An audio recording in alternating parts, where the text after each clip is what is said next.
Thanks for sending me $5 every month, but there's a fee, so you don't need to keep doing it. Wait, what? Just $5? David looked confused, and his wife, Emily, seemed panicked. Wait, I'm sending you $2,000 every month, right?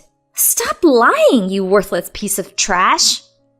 I had no idea what Emily was talking about, and I just stood there, puzzled. My name is Megan. I lived alone my whole life, and now at 45, I've gotten used to being single. But that doesn't mean I haven't had romantic experiences in the past. I just never found the right person. I've moved on from those old heartbreaks, and I'm now fully comfortable living by myself. However, it's not always as perfect as it sounds. You see, I have a bit of a health issue. My leg is weak.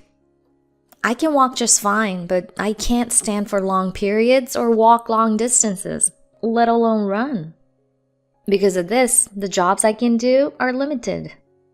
Thankfully, more jobs these days can be done with just a computer, which has been a lifesaver. Still, with the current economy, it's tough.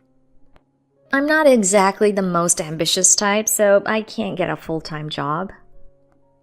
Even though I'm only a contractor, at least I have work. My pay isn't great, but it's enough to get by on my own. My motto is, luxury is the enemy, and I live a modest lifestyle. I have a younger brother named David, who is 12 years younger than me. Our parents died in an accident when I was 20 and in college. David was just 8 years old, still in elementary school. Being a student myself, raising a child seemed impossible, and some relatives offered to take David in. But I turned them all down. I couldn't bear to take away more family from David after he just lost our parents. Plus, I was devastated by their loss myself, and I didn't want to lose David too. So I threw myself into taking care of him. Luckily, we had insurance and the inheritance from our parents, so money was never an issue. Balancing school and raising David was incredibly hard, but his presence was what kept me going. I eventually graduated from college. Though we didn't part ways immediately, I managed to find a contract job, which gave me some financial stability. As David grew older, he became less dependent on me, and a few years later, he graduated from college and became an adult. By that time, the money our parents left was almost gone, but seeing David secure a full-time job was a huge relief for me. He graduated at 22 and I was 34.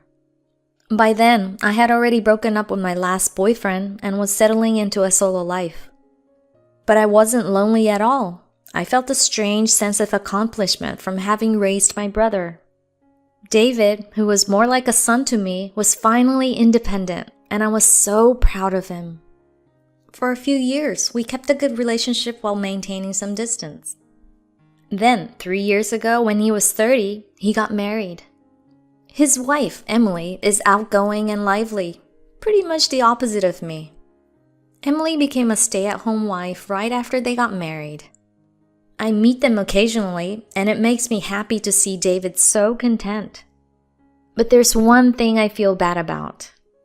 I'm still receiving financial support from David. 2 years ago, the economy took a hit, and the company I work for started to struggle. Many contract employees weren't renewed, but I managed to stay on, which felt like a miracle. I couldn't avoid a major pay cut, though.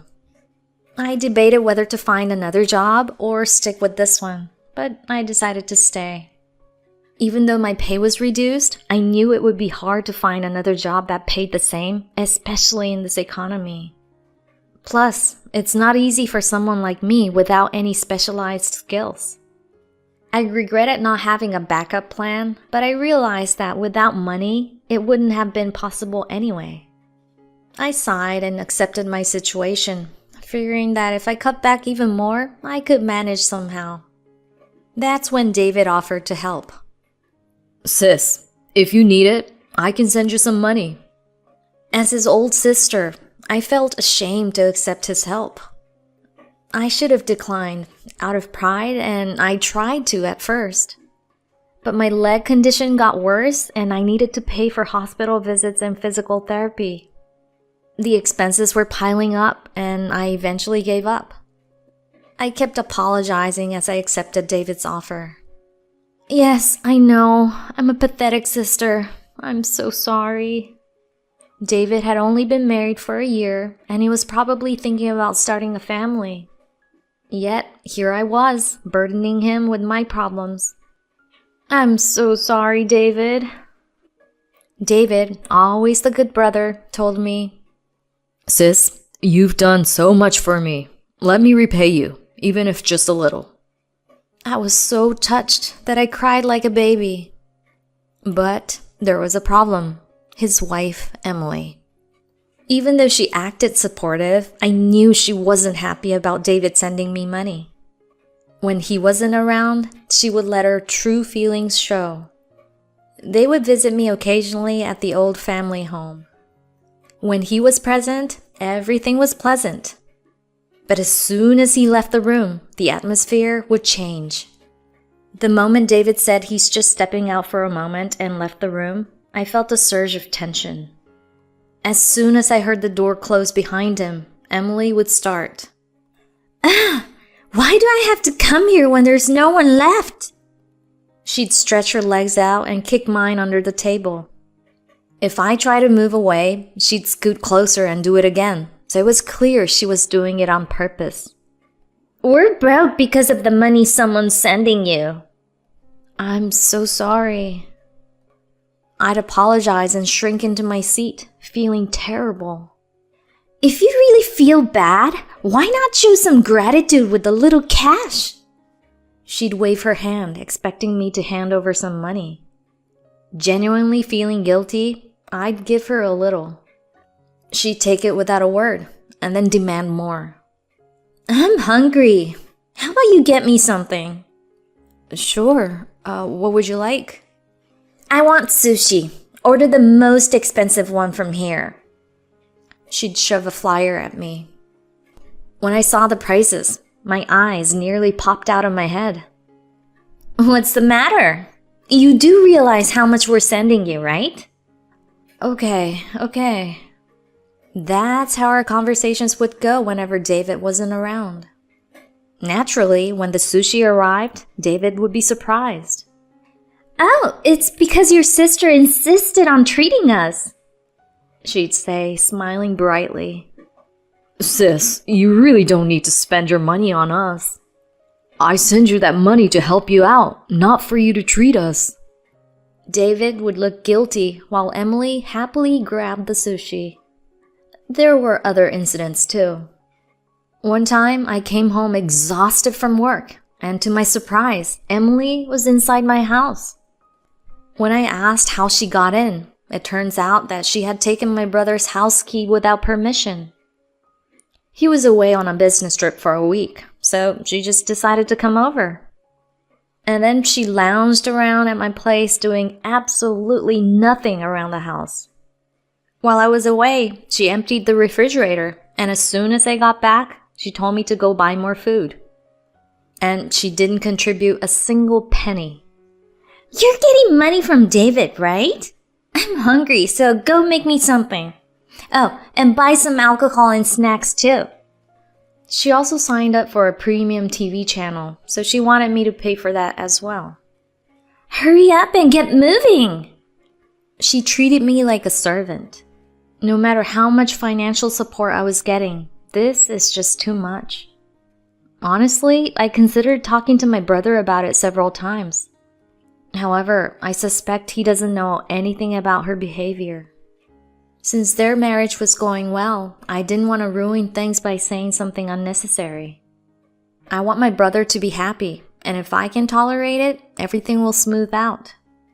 So I continued to force a smile and deal with it. Then one day, Emily said, You know, I want to cut back on the allowance. It seems my brother's company was struggling due to the economic downturn. Okay, so I'll talk to him and tell him that he can stop sending me money. Oh, that's fine. It's not a huge amount anyway. What? From now on, the allowance will be $5. $5? That's hardly worth sending, don't you think? It's just a small gesture from my husband. Just shut up and take it. Okay, I guess. I hesitated, but eventually agreed, feeling a bit sorry but also happy about my brother's intentions. It's not about the amount, it's the thought that counts. So I accepted it quietly. After that, my brother seemed so busy that I couldn't reach him at all. Whenever I called for a minor issue, he'd say, "Sorry, I'm in a meeting," and we kept missing each other. He always said he didn't need a cell phone to save money and that the landline was enough. So that's what he stuck to. For a year, $5 was deposited every month, and during that time, I didn't have any conversation with my brother. On the other hand, Emily came over frequently. It seemed she took advantage of my brother's frequent overtime and business trips to avoid housework. But why did she come to me? The answer is simple. She wanted to use me for her own convenience. Emily wanted to live a lazy life and made me do all the tasks. She treated the allowance like it was a form of control. Even though I had leg pain and wanted to rest after work, I was forced to go out for heavy shopping and prepare meals, leaving me exhausted. Expenses were piling up and the household budget was getting tighter. Emily, does my brother really have no time? Whenever I asked to talk to him, she'd say, "Oh yeah, he's so busy he hardly comes home. And don't bother him with calls or messages, okay?" It made it even harder to contact him. Then one late night, while I was staying up since I had the next day off, the doorbell suddenly rang. Since the house is old and doesn't have a modern intercom, I could see who was there. The bell kept ringing and I hurried to the door. "Emily?" Oh, what's the matter? Can't you let me in? I was drinking nearby and didn't feel like going home. It's easier to just stay here. David has another business trip tomorrow, she said, stumbling in her drunken state, and walked into the house. Without any chance to stop her, she collapsed onto my bed and fell into a deep sleep. The next thing I knew, it was a spectacular case of puking. It was the worst. I was kept busy dealing with Emily until late into the night. The next morning, Emily woke up looking refreshed while I looked terrible after barely getting any sleep. She demanded that I get things ready quickly without showing the slightest consideration for my exhaustion. But it wasn't me who responded to her. What are you saying, Emily? After causing so much trouble, don't you have a shred of decency? Stop bothering my sister. Get out of here quickly.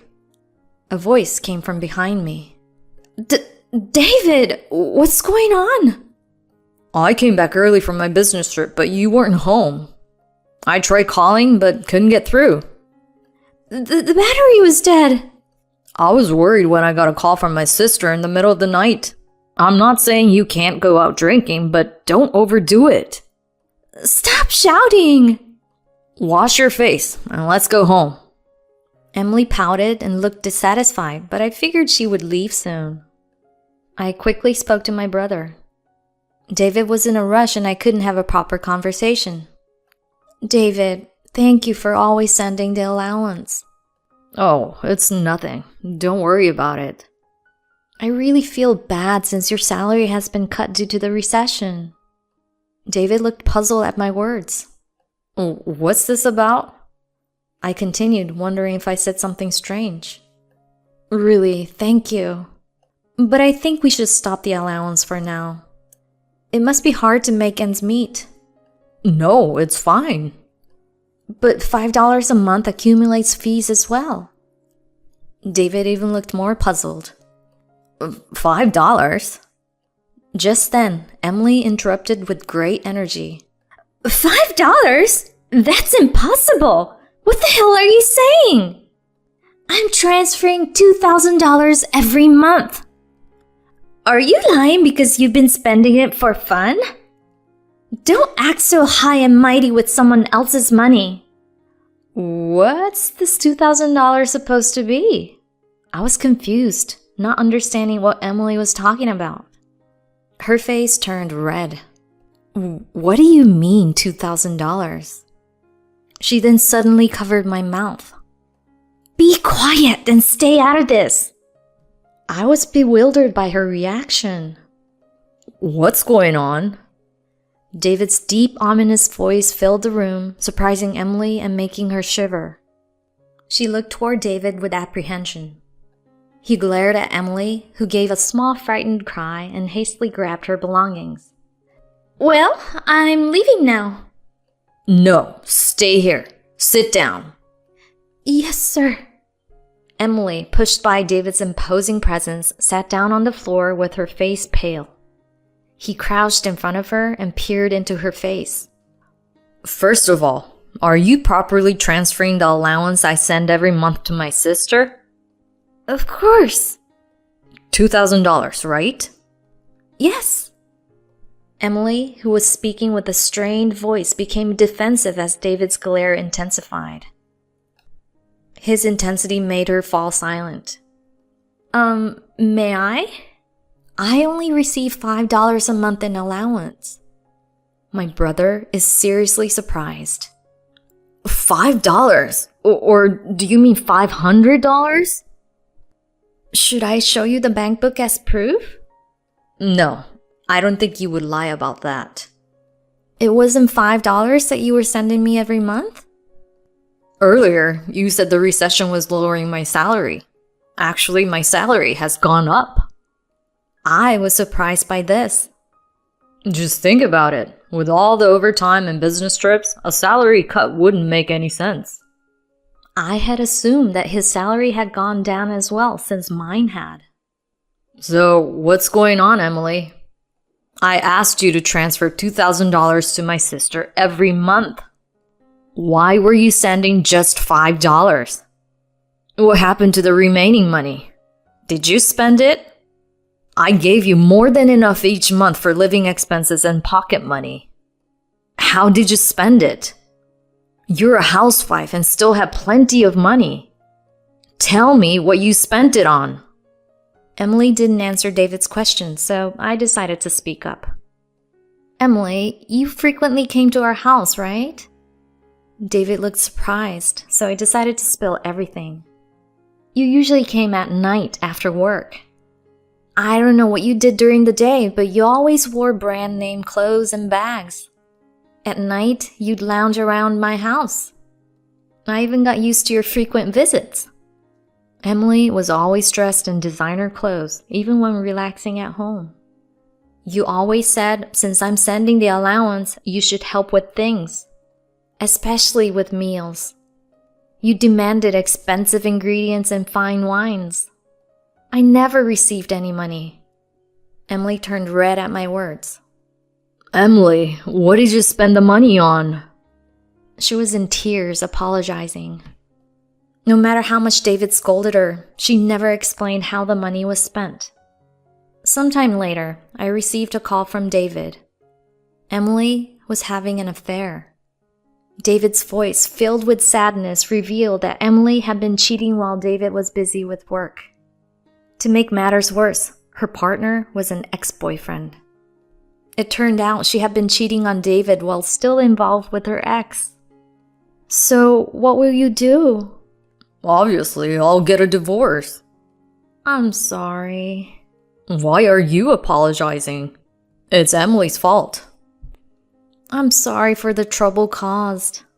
It's my fault for not handling things better.